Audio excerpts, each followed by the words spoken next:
Hello there, and welcome to the 1059 Facebook Live. Actually, it's YouTube broadcast now too. I got it set up.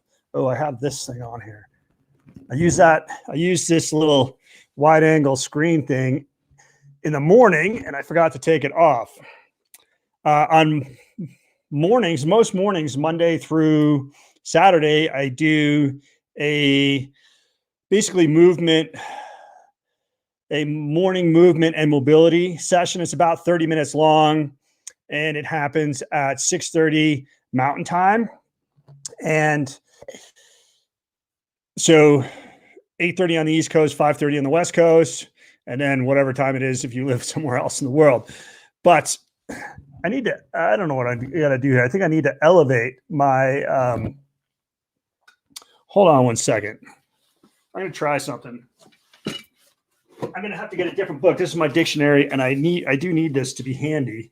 Be right back.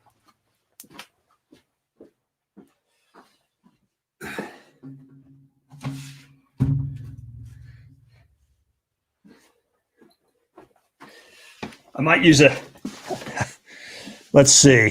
How's that work? Still got me. I think that's a little better. I probably could have my camera have this whole thing lifted up. We'll have to try that for tomorrow. See if I can remember that. Anyway, as I said, welcome to the 1059 broadcast. Because if I do this, then I'm looking up at the green dot. I'm looking up at the green dot. That's what you're supposed to be doing. Anyway, let's gather ourselves here again. So welcome to the 1059 Facebook Live, YouTube Live that comes to you most days during the week. It's actually Monday through Friday. I try to hit these at 1059. That's my goal. And we do our quote of the day. That's coming up. And then February has been planning month, and we're in the last week of February.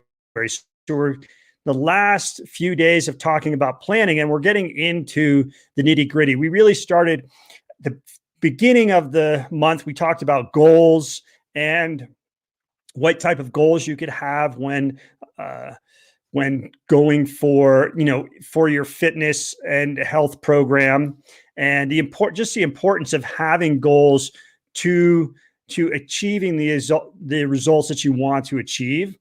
And then we got into more about periodization and the breakdown of training over a period of time. We talked a little bit about, a 4-year cycle, as might be the case with Olympic athletes, young athletes having a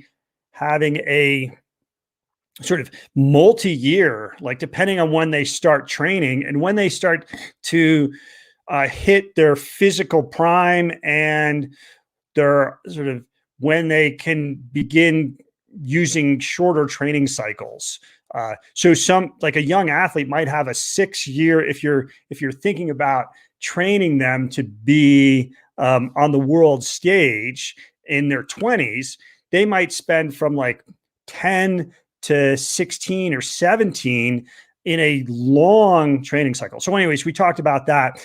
But for the rest of us, a year-long training cycle that can be broken down into shorter chunks. We talked about that sort of stuff.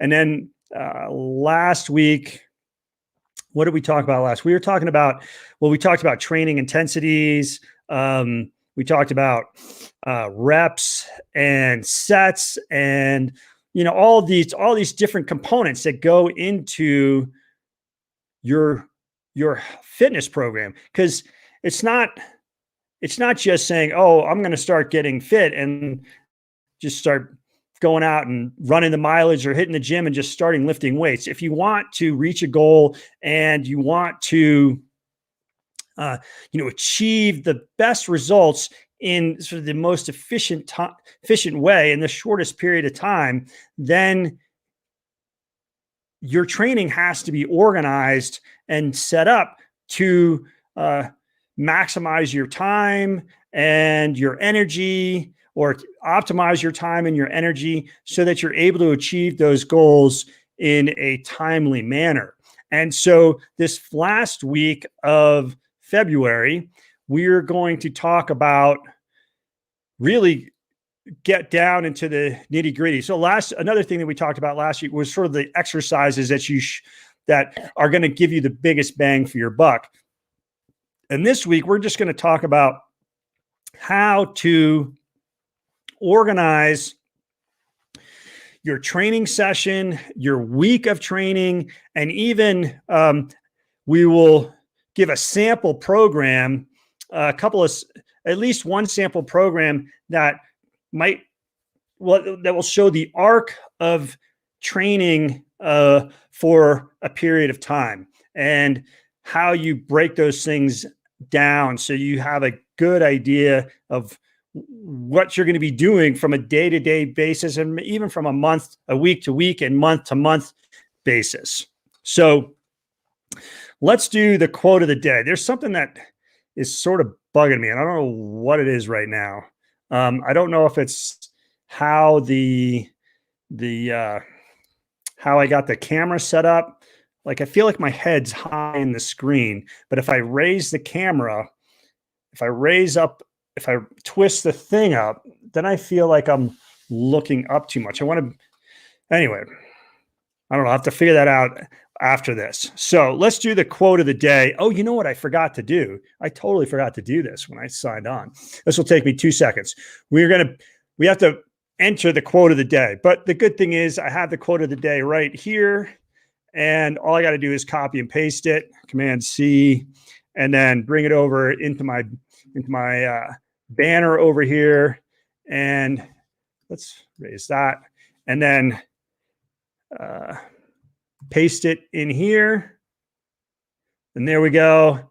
And then let's just hit this, return. Oh, can I do that? Oh, I did it like that. Can I go? I want to edit this. Hold on 1 second. Shift return. Does that do it? Yeah, there we go. That's what we want. Okay. Now save it. And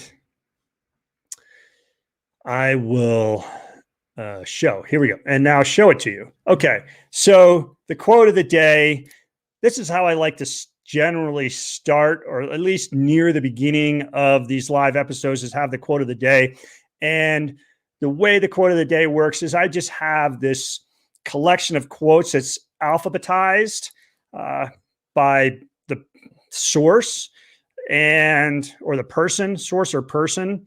And I'm just going through that alphabet. So we started back in January. So now we're back to G's. We're in our second round of the alphabet. I think about this sometimes, but I don't think I have Q or X. Those are two letters that I don't think I have quotes from at the moment. So really there's 24 so there's basically 24 letters of the alphabet that I'm using, and we're back to G. So that's 24 plus A, B, C, D, E, F, G. So I don't know. We're about 31 of these sessions. So that's like one every other day. Though as I said, I like to do these Monday through Friday. And so you can catch me at 10:59 Monday through Friday doing these, Tuesday through Friday. Most days at 10:59, I'll be doing this. Sometimes it's later. Sometimes I miss it. But in general, anyways, I'm just babbling right now. Thanks for your patience. With that in mind, I want to thank you, replay viewers, for catching this later on. So here is our quote from the day. It's from Marty Gallagher. Stronger and leaner makes any athlete better at what they do, regardless of the discipline or sport. Yeah, so Marty Gallagher, he was a fairly successful power lifter who at one point in his career sustained a significant enough injury that he could not continue powerlifting. So he transitioned his skills to coaching and became one of the great powerlifting coaches of all time. And I know he had a stable of guys that he trained. Ed Cohen, was one of them. Ed Cohn, not Cohen. Ed Cohn was one of them. Kirk Kowalski was another one. And these guys were giants of the powerlifting world. So he is, he's an expert in this area. And so he's saying stronger and leaner makes any athlete better at what they do, regardless of the discipline or sport. And I've heard this before too. So Pavel, he's another guy that I like a lot. Last name is Tatsulin, but he goes by Pavel. And if you have handled a kettlebell in the last couple of years, you have Pavel Tatsulin to thank for that. If you live in the United States, for sure. You have Pavel Tatsulin to thank for that. And it may be the case in many other countries as well, that he popularized the modern use of kettlebells. So, and Pavel says that all things being equal, the stronger individual is going to prevail. And so his company, Pavel's company, is called Strong First. So he's like, strength is the first thing. I have this other book. It's called, it's like paleo workouts or something like that. And in there, they say that strength makes pretty much everything easier. So strength is a key quality to develop. And it's especially important as we get older, because we lose strength. Because when we're younger, we just naturally get stronger as we get older up into a certain point. But then after a certain point, we start to get weaker. So if we are to maintain a certain level of strength and conditioning, we must train it. Otherwise, it's just going to go away. We're going to lose it. So, this, like if you're a tennis player or a golfer, a stand-up paddleboard or a skier, these are like all these recreational activities that people do around here. Kayaker, road biking, mountain biking, hiking, climbing. Let's see what else. Well, I mentioned tennis. Tennis is is another popular thing. What are some other? Swimming. Any of these types of activities are running. If you can make yourself stronger, and you improve your performance in the activity of your choice. And there comes a time when, as we get older, this is what I found, is that up to a certain age, and this is even to like mid 30s to early 40s, I think for most people, if you're active, regularly active, just doing the activity that you love to do, whatever it is, will provide you with enough fitness that you're able to perform at a decent level for the amount of time that you do it, let's say. So, like, for example, I would run and climb and mountain bike and ski, and I wouldn't really do anything. I wouldn't do any strength training or other than maybe some pull-ups and the occasional pull-ups, push-ups, and sit-ups. But I didn't have any sort of organized program that I followed, with the one exception when I was in boot camp. And I will say, when I came out of boot camp, I was in good shape. I mean, I went into boot camp in decent shape, and I came out I was definitely leaner, and there were certain aspects of my fitness that were better than they were when I went in there. And that was an organized approach there. And then the next one wasn't until I was 40 when I did it. And then it wasn't until, and then I sort of did it for a little bit, and then I slacked off, and then I started at 46, and I've been doing it ever since 46 onwards. And the point here is that for a long period of time, just doing the activities that I liked was enough to maintain a certain level of fitness. The one and ability in the sport that I was doing. The one interesting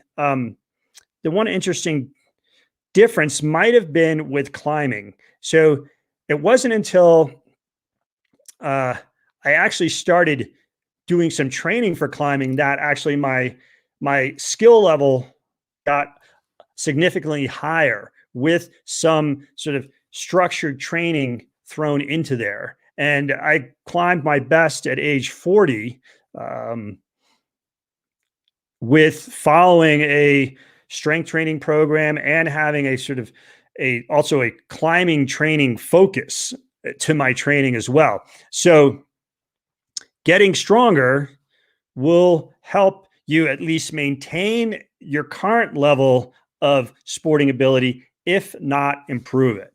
And that's, I mean, the sports that I do, again, climbing, skiing, mountain biking, those are the three big ones. Go hiking with the family, but mountain biking, skiing, the two biggest ones. Climbing comes in after that.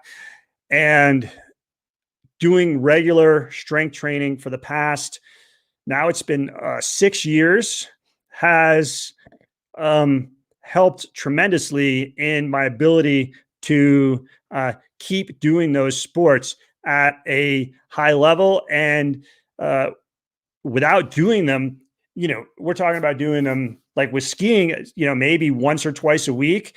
So the training that I do during the week helps me just be able to ski at a level that I want to without difficulty. So anyways, that was a long chat about Marty Gallagher being stronger and leaner makes any athlete better at what they do. And I just have to say that is absolutely true from my experience. As soon as I started strength training regularly, I feel like when I go out and do the activities that I like to do, that I'm totally ready and prepared to do them because of the weekly training that I do. And with that in mind, let's talk a little bit about how to structure workouts and a workout week in terms of the exercises that you are doing, because you want to do exercises in a certain way to maximize your uh, your gains and to improve your performance. So let's hide this. And once again, let's just reiterate that the goal. So people will use training and working out or workout interchangeably. And I think that's okay. But I do want to just make, again, the distinction about training is when we go to the gym and we work out or we train, a key purpose from my point of view is to improve future performance. So it does, like if you're a tennis player, if you're working out in the gym, you want your whatever you're doing in the gym to improve your ability to play tennis on the court. If whatever you're doing in the gym is making your tennis game worse, then there might be an issue with your training. If my weight training was interfering with my ability to ski well or to ride my mountain bike well, then there might be an issue with my training. And I want to look at that. When I'm talking about training, we're talking about it being used to improve performance in other areas of your life. And in particular, for me, well, there's two things in particular, just in life in general, so that you're able to engage in life fully and not have a physical limitation that you can work on not be the reason you can't do something if you want to do it. And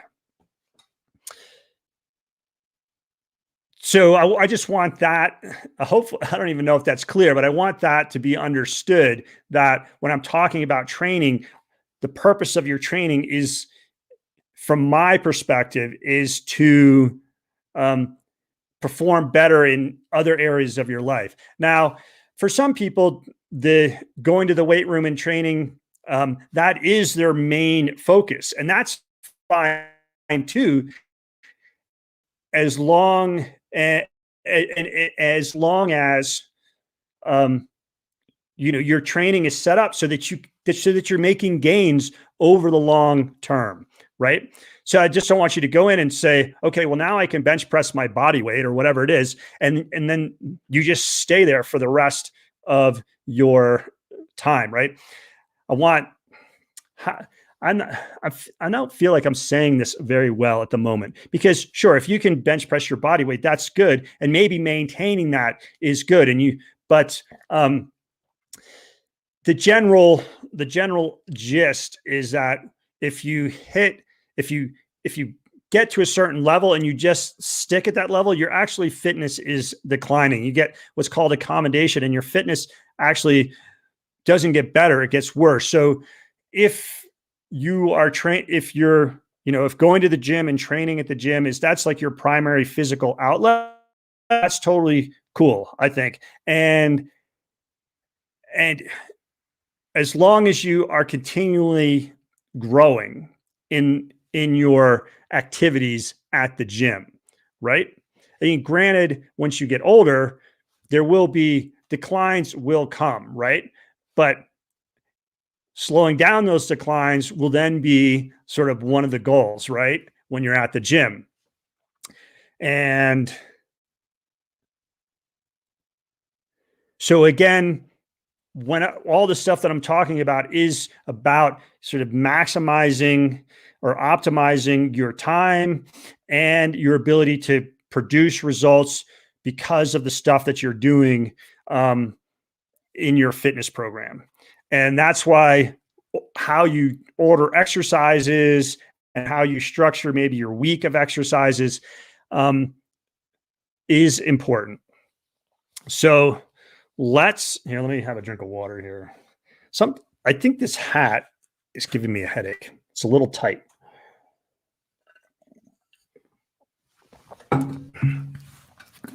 You can check out my hair. It's looking a little not so great today.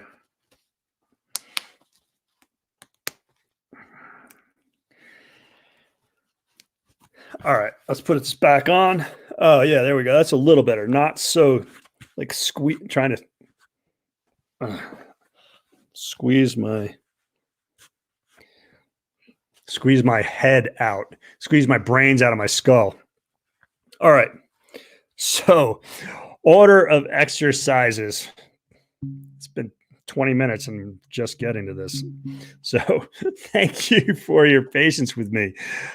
All right. So, in general, in your training session and in your like week to week progression, you want to set up your training to go from sort of the more skill oriented exercises to the less skill oriented exercises. So if you are like, you're playing a sport, what's the best way to talk about this? So, well, here, I'll give you an example. So a skill that I am trying to learn at the moment is the handstand, right? I have enough upper body strength to hold myself up in a handstand, but I have not developed the coordination or whatever to not do it against the wall, right? I want to be able to do a freestanding handstand, right? So that's a skill. The handstand is a skill. So that's after my warm up. After my warm up, I practice handstands.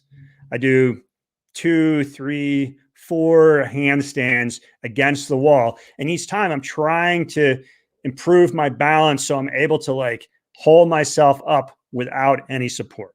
So that's a skill. So there can be any number of skills that you might want to develop that you might want to work on in the gym.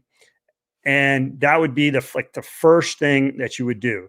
Then the next level is power and speed.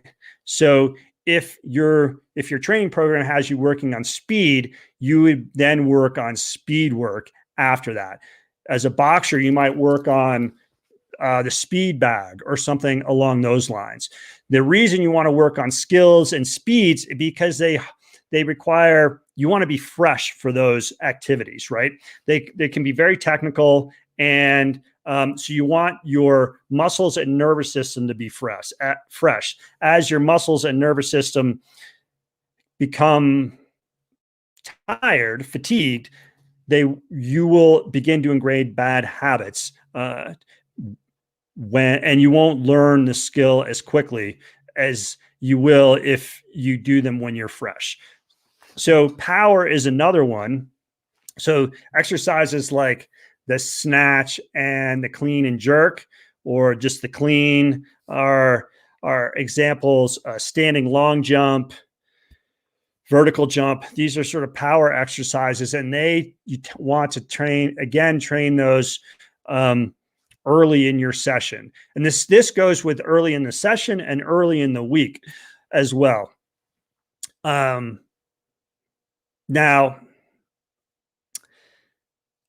in his book Starting Strength, Mark Ripito has power is not the primary focus of his Starting Strength program. So he has power come near the end or at the end of a training set. So it might be the last exercise that you do. So that's enough. So there's also, depending on the focus of your training session or your training week or your training month, there might be different activities that come first. Okay.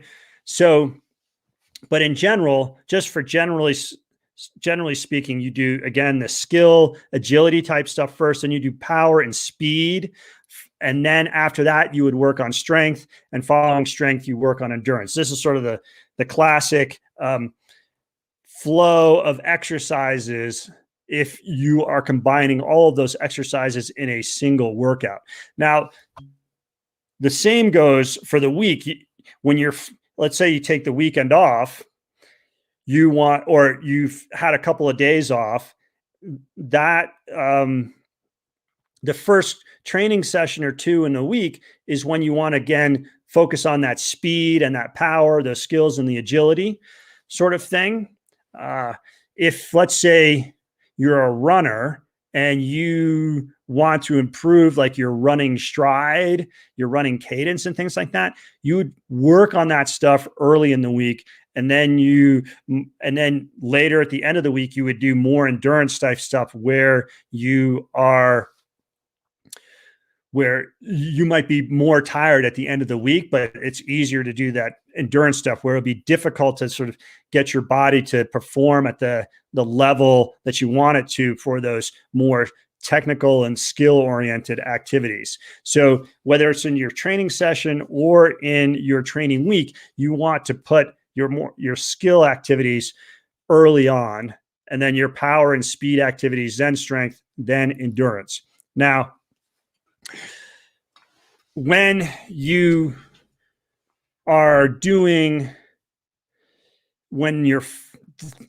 also will have a week. When you have a week, you may have a focus of your week on a particular quality. So the focus on one week might be on power.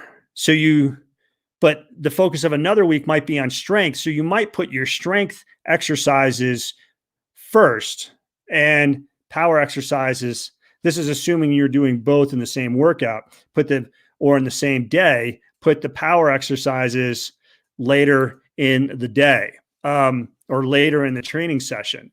But let's say you're just doing strength exercises. You would also organize your strength exercises so that the exercise that you want to focus on, that's your primary focus of either that training session or that training week or whatever it is, that exercise comes first. So if you're wanting to improve let's say you want to improve your deadlift, you might just say, my deadlift is the first exercise that I'm going to do when I'm fresh. Because of that, I can lift the most amount of weight. I'm fresh for working on my technique, and other, whether there's other variables in there as well. So I can do more volume, whatever the parameter is that you want to work on. Maybe you put that exercise first, and then you do the other exercises that are sort of secondary after it. So these are some of the ways you can think about, because you think about structuring your training session and your training week. Because if you just go in haphazardly and you're like, oh, I'm going to train, I'm going to do like my bench press, I'm going to do some curls, and then you do a bunch of work, and then you're like, well, I'm going to hit my deadlift at the end of the session.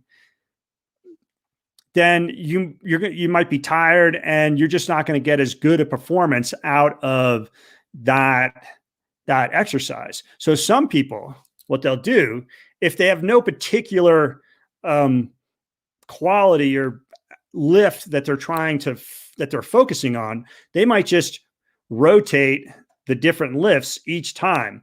Let's say each time you go in, you're doing the bench press, the squat, and the deadlift, but you're not really concerned about, you're not going to be doing them in competition or anything like that. You're just using them as just exercises to get stronger. You might just say, okay, well, Monday I'm going to do deadlift, squats, and bench press. Wednesday I'm going to do squat, bench press, deadlift, and Friday I'm going to do bench press, deadlift, squats. And you just rotate. So each day, one of the lifts gets done when you're freshest, and some of the other lifts get done when you're not as fresh. So I think, every time I talk about this stuff, it just is abundantly evident that there's so many different things to think about, that if you're not planning, you're shortchanging your ability to maximize your gains from the time that you have in the gym. And time is our most precious commodity, or resource, right? So we want to, at least from my point of view, I want to optimize my time that I'm doing lifting weights, because there's so many other things that I want to do as well. Like, I want to be spending time with my kid when I have to go and pick him up from school. I want to be spending time with my wife and son on the weekends, so that we can go out and have a fun time. We can go skiing, we can go hiking, we can go biking, we can go climbing, we can do something as a family together. And so I just don't have unlimited time to do my training. So I want to organize my training so I'm getting the most out of it that I can. And when you plan, that's what you're helping yourself do, is get yourself to a position where you're able to get the most benefit out of the time that you spend in the gym. And so knowing these things, right? Knowing what exercises are your focus for a certain period of time. What type of are you focusing on hypertrophy? Or are you focusing on strength? Are you focusing on power? Are you focusing on endurance? What are those things that you're doing, and how to have those be the primary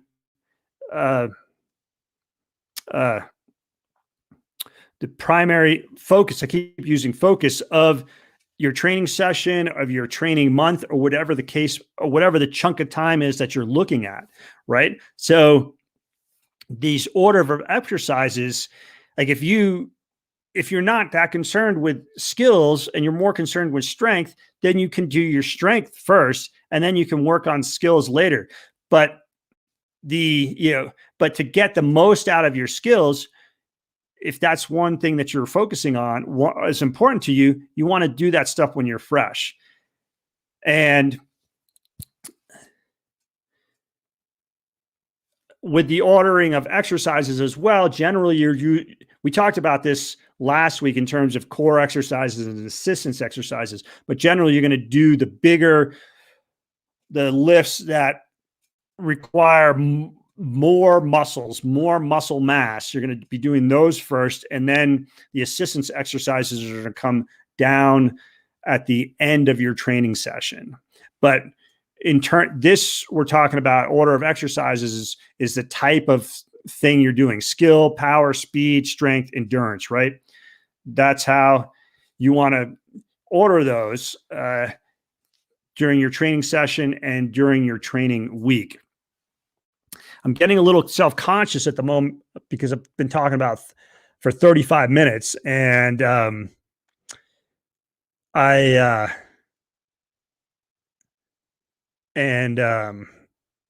wanted to be done at 30 minutes. This happens to me a lot. So we don't need to go on. This week we're going to talk more about this. This is going to be like the focus of this week. We have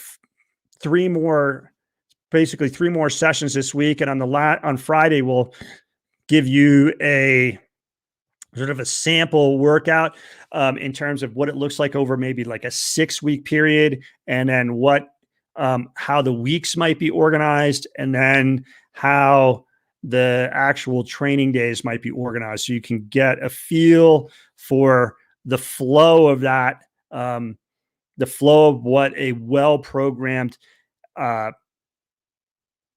training plan looks like. And this is important not only if you're doing this yourself, but that if you go to a trainer and they give you a plan, and you will have a general sense of if the plan makes sense or not, right? So let's just call it quits there, and we'll just get into this more tomorrow and Thursday and Friday at this time, 10:59. And so I want to thank you for being here, and we'll see you next time. Again, let's just end with the quote of the day from Marty Gallagher: "Stronger and leaner makes any athlete better at what they do, regardless of the discipline or sport." Thanks, Marty Gallagher, for that. I'm a full proponent of getting stronger for sure, and leaner. As long as leaner is, as long as you're not into the diminishing returns world of getting lean. So we could talk about that some other time too. But so thanks, Marty Gallagher, and thanks everyone for being here, and we'll catch you next time. All right. Hope you all have a great day, and we'll see you tomorrow. Cheers.